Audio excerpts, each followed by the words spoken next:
আসসালামু আলাইকুম ওরহমতুল্লাহ। প্রিয় দর্শক, আপনার কি মনে হয় আপনার ভেতরের আকাশটা মেঘে ঢাকা? আপনার রুহ কি প্রতিনিয়ত শান্তির খোঁজ করছে? মন অস্থির থাকে, রাতের ঘুম আসে না, আর ইবাদতেও সেই মধুময় মনোযোগ খুঁজে পান না? দুশ্চিন্তার ভারে জীবন যখন একটি বোঝা নয়, যেন লোহার শিকলে বাঁধা, তখন সেই মুক্তির পথ কোথায়? প্রিয় ভাই ও বোনেরা, আপনি ভুল পথে হাঁটেননি। আল্লাহ রাব্বুল আলামিন আপনাকে এই নীরব যন্ত্রণা থেকে মুক্তি দেওয়ার জন্য 10টি ঐশী চাবি বাতলে দিয়েছেন। এগুলি কোনো মনগড়া টিপস নয়, বরং কুরআন ও হাদিস দ্বারা প্রমাণিত, আপনার জীবনে প্রশান্তি ফেরানোর গ্যারান্টি। আজ আমরা সেই 10টি আমল জানব, কিন্তু তার মধ্যে 2টি আমল এমন আছে যা আপনার সব দুশ্চিন্তা দূর করার জন্য যথেষ্ট।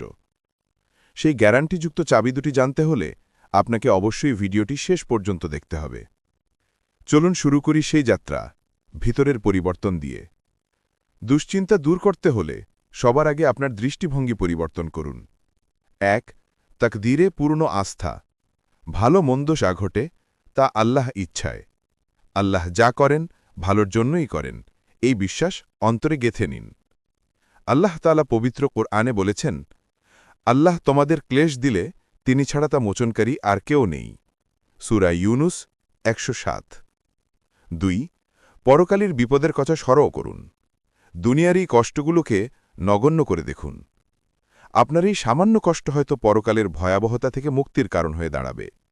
আল্লাহ ইরশাদ করেন, সেদিন তারা তা প্রত্যক্ষ করবে, সেদিন তাদের মনে হবে যেন তারা পৃথিবীতে মাত্র এক সন্ধ্যা অথবা এক প্রভাত অবস্থান করেছে। সূরা নাজিয়াত 46। 3.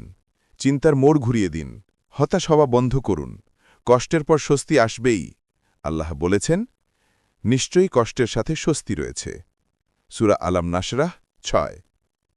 মানসিকতা ঠিক হল, এবার আল্লাহের কাছ থেকে সরাসরি সাহায্য চাওয়ার আমলগুলো শুরু করুন। 4. আল্লাহের ওপর ভরসা বা তাওয়াক্কুল।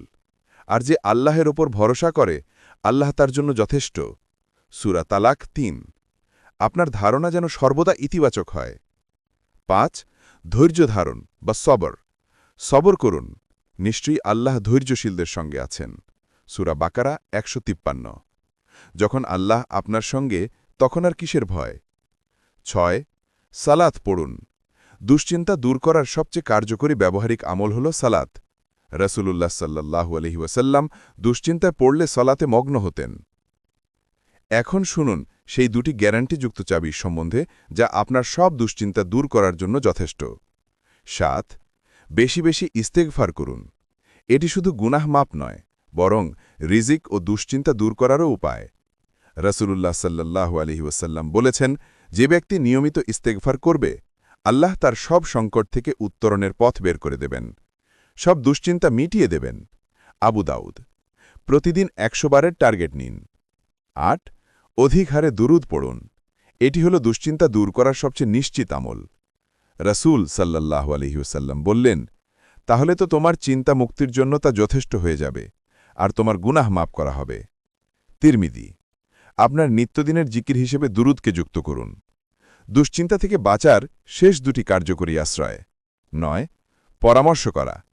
দুশ্চিন্তা চেপে রাখবেন না, সংশ্লিষ্ট বিষয়ে অভিজ্ঞদের সঙ্গে পরামর্শ করুন। যে ব্যক্তি পরামর্শ কামনা করে, সে অকৃতকার্য হয় না। 10. বিপদ মুক্তির দোয়া। দুশ্চিন্তা ও দুঃখ থেকে আল্লাহের আশ্রয় চাওয়ার দোয়াটি বেশি বেশি পড়ুন। ইউনুস আলাইহিস সালামের দোয়া, লা ইলাহা ইল্লা আনতা সুবহানাকা ইন্নী কুনতু মিনাজ জালিমিন। রাসূলুল্লাহ সাল্লাল্লাহু আলাইহি ওয়াসাল্লামের দোয়া, আল্লাহুম্মা ইন্নী আউযু বিকা মিনাল হাম্মি ওয়াল হাযানি। প্রিয় দর্শক, আমাদের হাতে আল্লাহের দেয়া 10টি শক্তিশালী হাতিয়ার রয়েছে। আপনার সব দুশ্চিন্তা দূর করার চাবি হল ইস্তেগফার এবং দুরুদ। আজ থেকে এই 2টি আমলকে জীবনের অংশ করে নিন। দেখবেন আপনার দুশ্চিন্তা আল্লাহের রহমতে দূর হতে শুরু করেছে। মহান আল্লাহ আমাদের এই 10টি আমলের উপর পূর্ণ আমল করার এবং দুশ্চিন্তামুক্ত জীবন পাওয়ার তৌফিক দান করুন। আমিন। এই ভিডিওটি যদি আপনার উপকারে আসে, তাহলে কমেন্টে আলহামদুলিল্লাহ লিখে জানান। অন্যদের কাছে পৌঁছে দিতে ভিডিওটি শেয়ার করুন এবং আমাদের চ্যানেলটি সাবস্ক্রাইব করে যুক্ত থাকুন। আল্লাহ হাফেজ।